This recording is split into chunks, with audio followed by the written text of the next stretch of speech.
La carta a los Hebreos, capítulo 1.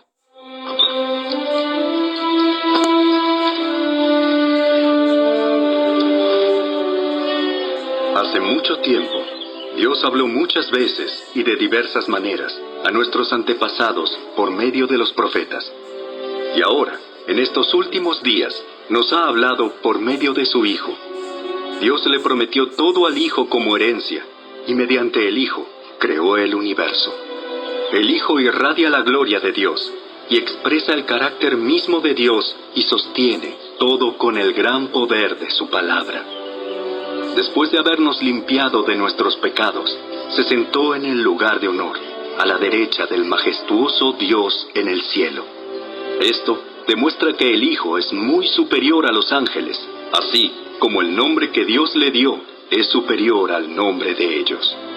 Pues Dios nunca le dijo a ningún ángel lo que le dijo a Jesús: Tú eres mi Hijo. Hoy he llegado a ser tu Padre. Dios también dijo: Yo seré su Padre, y él será mi Hijo. Además, cuando trajo a su Hijo Supremo al mundo, Dios dijo: Que lo adoren todos los ángeles de Dios. Pero con respecto a los ángeles, Dios dice: Él envía a sus ángeles como los vientos, y a sus sirvientes como llamas de fuego. Pero al Hijo le dice: Tu trono, oh Dios, permanece por siempre y para siempre. Tú gobiernas con un cetro de justicia. Amas la justicia y odias la maldad. Por eso, oh Dios, tu Dios te ha ungido derramando el aceite de alegría sobre ti más que sobre cualquier otro. También le dice al Hijo: Señor, en el principio echaste los cimientos de la tierra y con tus manos formaste los cielos. Ellos dejarán de existir, pero tú permaneces para siempre. Ellos se desgastarán como ropa vieja. Los doblarás como un manto y los desecharás como ropa usada. Pero tú siempre eres el mismo. Tú vivirás para siempre. Además, Dios nunca le dijo a ninguno de los ángeles: Siéntate en el lugar de honor a mi derecha, hasta que humille a tus enemigos y los ponga por debajo de tus pies. Por lo tanto, los ángeles solo son sirvientes, espíritus enviados para cuidar a quienes heredarán la salvación.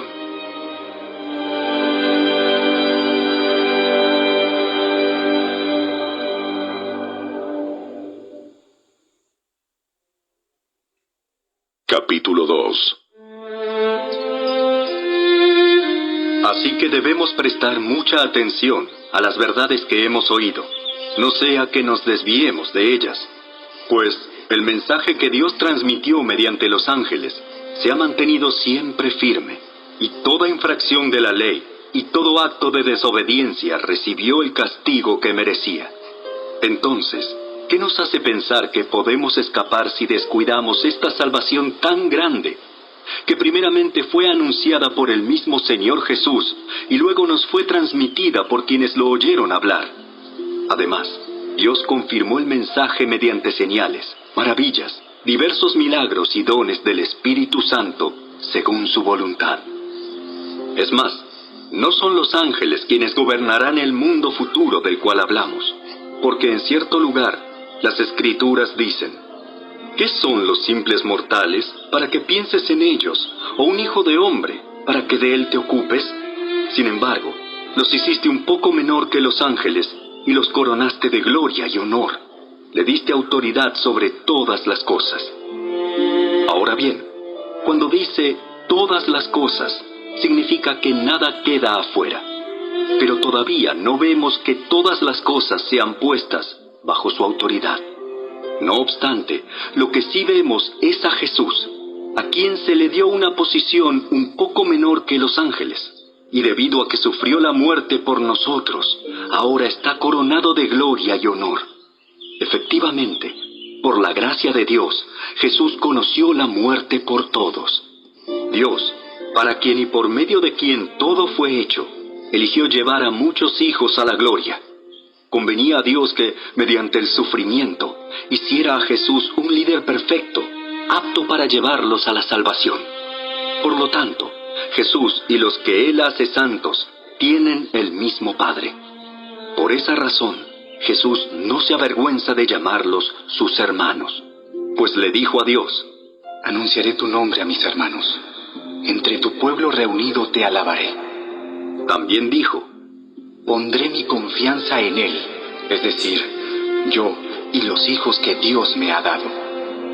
Debido a que los hijos de Dios son seres humanos, hechos de carne y sangre, el Hijo también se hizo de carne y sangre. Pues solo como ser humano podía morir, y solo mediante la muerte podía quebrantar el poder del diablo, quien tenía el poder sobre la muerte.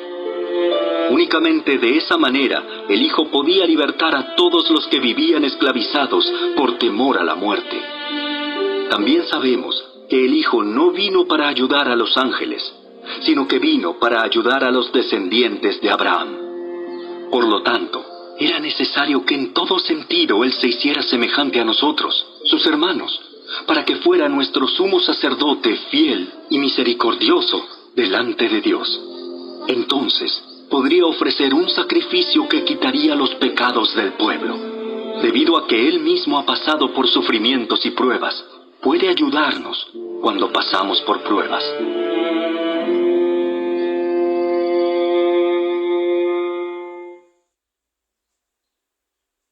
Capítulo 3. Así que, amados hermanos, ustedes que pertenecen a Dios y tienen parte con los que han sido llamados al cielo, consideren detenidamente a este Jesús, a quien declaramos mensajero de Dios y sumo sacerdote. Pues Él fue fiel a Dios, quien lo nombró, así como Moisés fue fiel cuando se le encomendó toda la casa de Dios. Pero Jesús merece mucha más gloria que Moisés. Así como el que construye una casa merece más elogio que la casa misma, pues cada casa tiene un constructor, pero el que construyó todo es Dios. En verdad, Moisés fue fiel como siervo en la casa de Dios. Su trabajo fue una ilustración de las verdades que Dios daría a conocer tiempo después. Pero Cristo, como Hijo, está a cargo de toda la casa de Dios. Y nosotros somos la casa de Dios si nos armamos de valor y permanecemos confiados en nuestra esperanza en Cristo. Por eso, el Espíritu Santo dice: cuando oigan hoy su voz, no endurezcan el corazón como lo hicieron los israelitas cuando se rebelaron, aquel día que me pusieron a prueba en el desierto. Allí sus antepasados me tentaron y pusieron a prueba mi paciencia, a pesar de haber visto mis milagros durante 40 años. Por eso estuve enojado con ellos y dije: su corazón siempre se aleja de mí, rehúsan hacer lo que les digo. Así que en mi enojo juré: ellos nunca entrarán en mi lugar de descanso. Por lo tanto, amados hermanos, cuidado. Asegúrense de que ninguno de ustedes tenga un corazón maligno e incrédulo que los aleje del Dios vivo. Adviértanse unos a otros todos los días mientras dure ese hoy, para que ninguno sea engañado por el pecado y se endurezca contra Dios. Pues si somos fieles hasta el fin, confiando en Dios con la misma firmeza que teníamos al principio cuando creímos en Él, entonces tendremos parte en todo lo que le pertenece a Cristo. Recuerden lo que dice: cuando oigan hoy su voz, no endurezcan el corazón como lo hicieron los israelitas cuando se rebelaron. ¿Y quiénes fueron los que se rebelaron contra Dios a pesar de haber oído su voz? ¿No fue acaso el pueblo que salió de Egipto guiado por Moisés? ¿Y quiénes hicieron enojar a Dios durante 40 años? ¿Acaso no fueron los que pecaron, cuyos cadáveres quedaron tirados en el desierto? ¿Y a quiénes hablaba Dios cuando juró que jamás entrarían en su descanso? ¿Acaso no fue a los que lo desobedecieron? Como vemos, ellos no pudieron entrar en el descanso de Dios a causa de su incredulidad.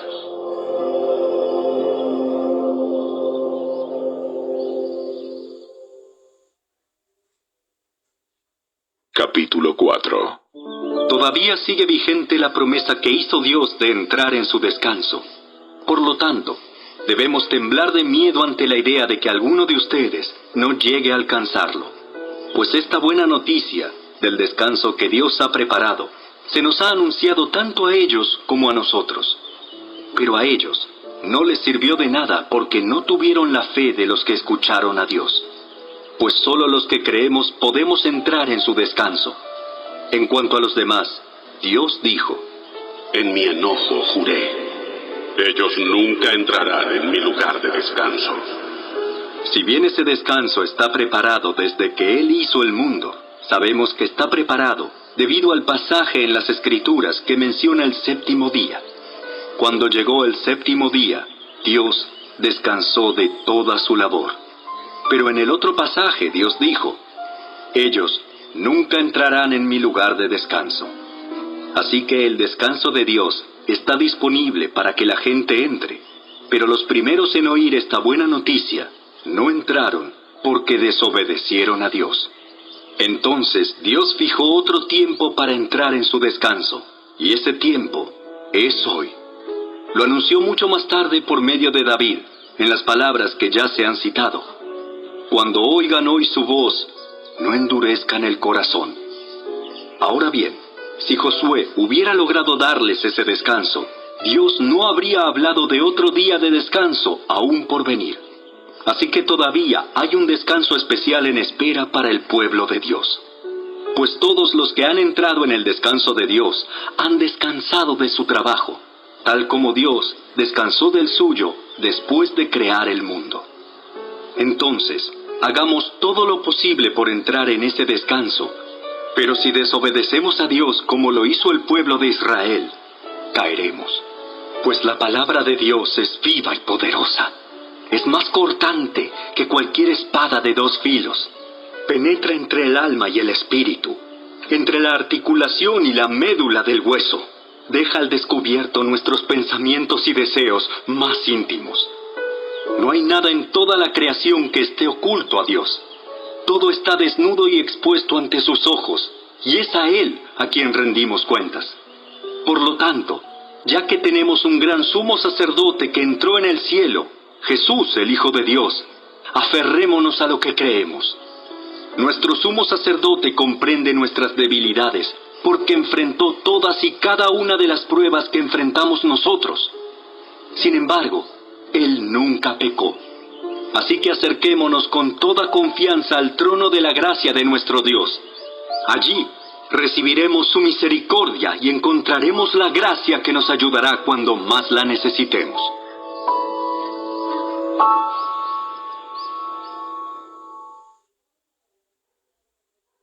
Capítulo 5. Todo sumo sacerdote es un hombre escogido para representar a otras personas en su trato con Dios. Él presenta a Dios las ofrendas de esas personas y ofrece sacrificios por los pecados. Y puede tratar con paciencia a los ignorantes y descarriados, porque Él también está sujeto a las mismas debilidades. Por esa razón, debe ofrecer sacrificios tanto por sus propios pecados como por los del pueblo. Y nadie puede llegar a ser sumo sacerdote solo porque desee tener ese honor. Tiene que ser llamado por Dios para ese trabajo, como sucedió con Aarón. Por eso, Cristo no se honró a sí mismo haciéndose sumo sacerdote, sino que fue elegido por Dios, quien le dijo: Tú eres mi hijo. Hoy he llegado a ser tu padre.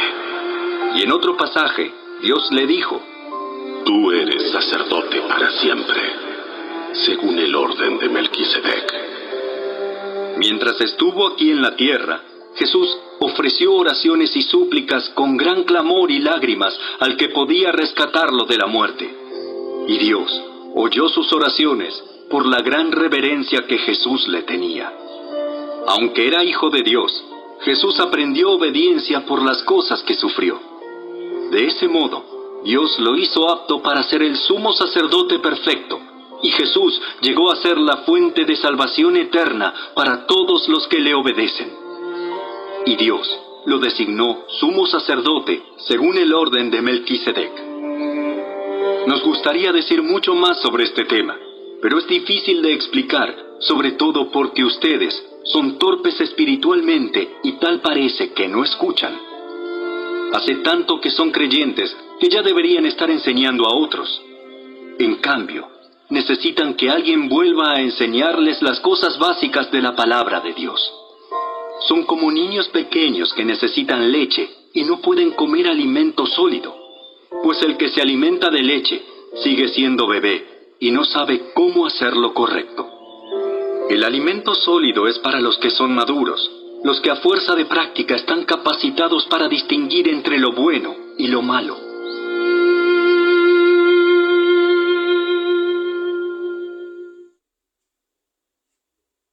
Capítulo 6.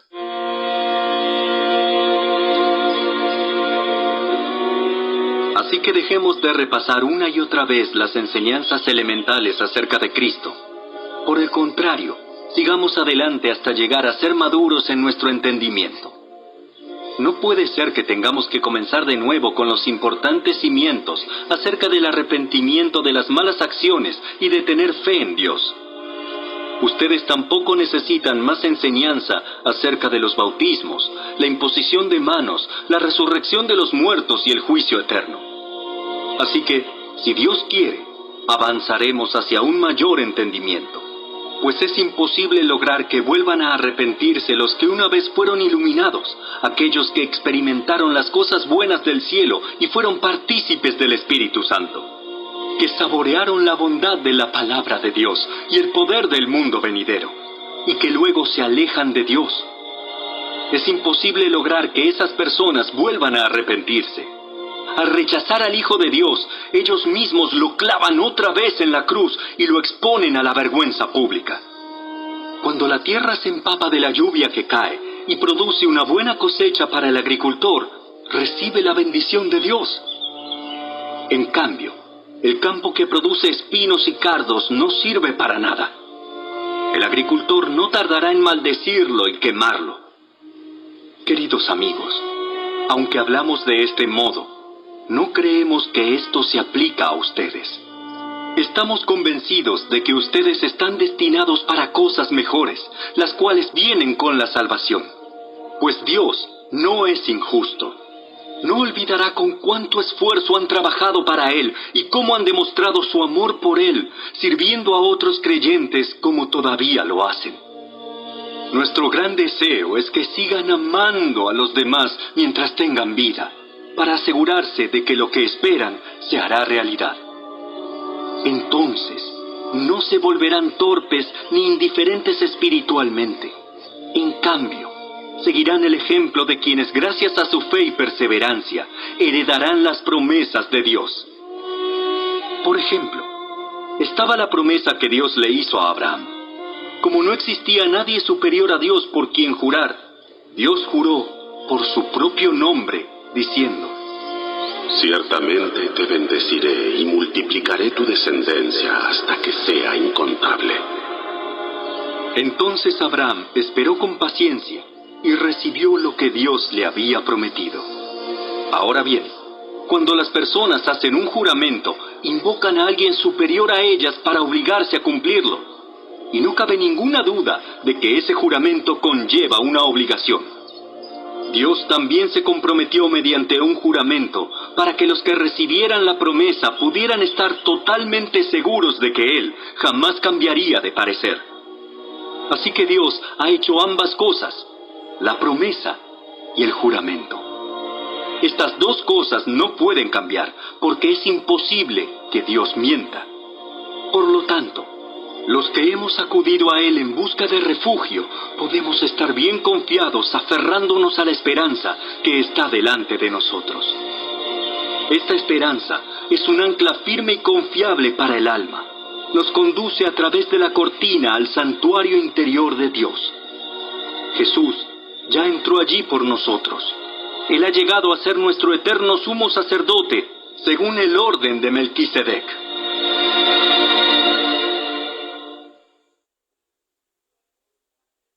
Capítulo 7.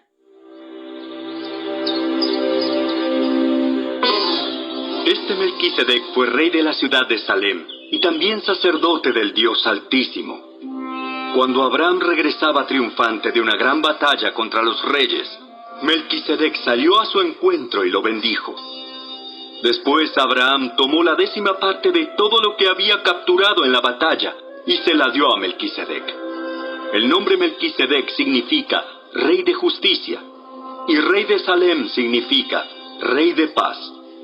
No hay registro de su padre ni de su madre, ni de ninguno de sus antepasados.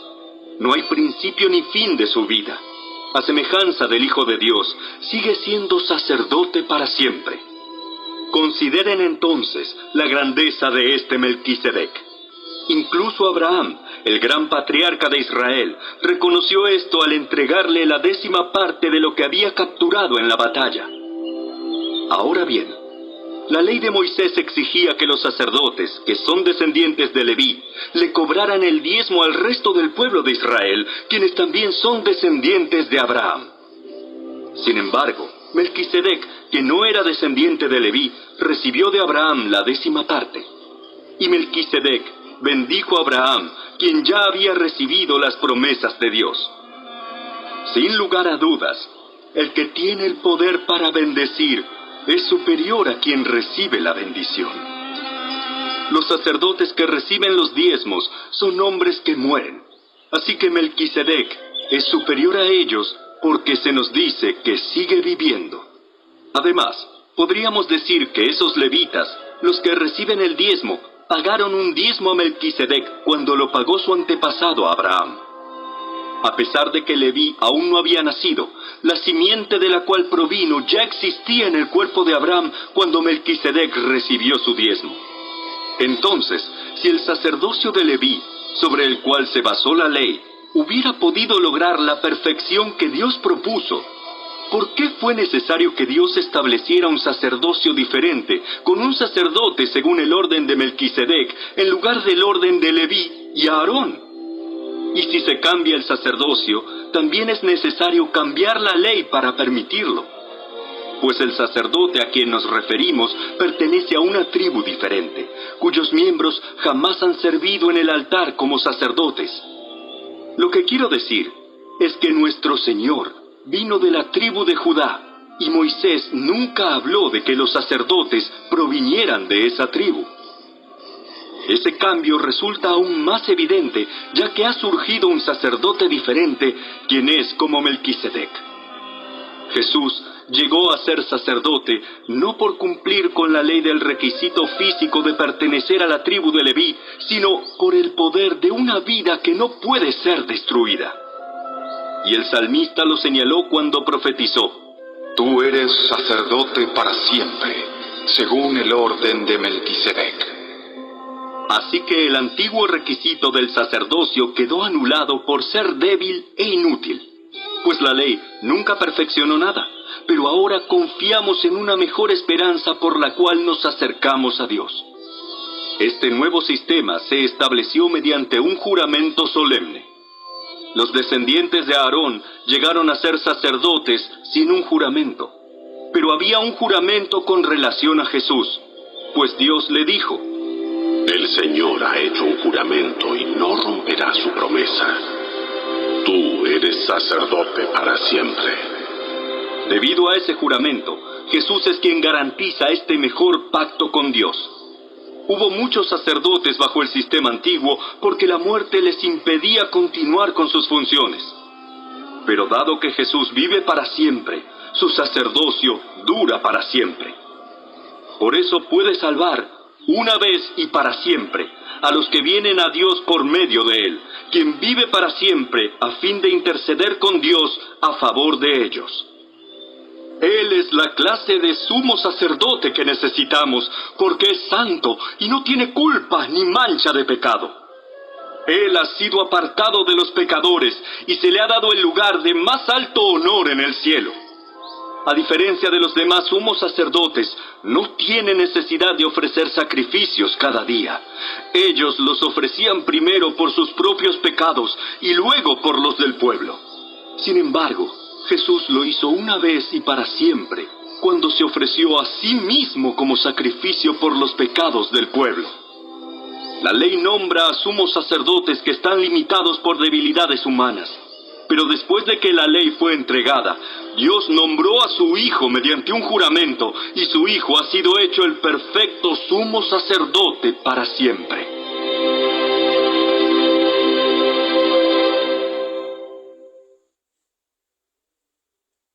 Capítulo 8. El punto principal es el siguiente. Tenemos un sumo sacerdote quien se sentó en el lugar de honor, a la derecha del trono del Dios majestuoso en el cielo.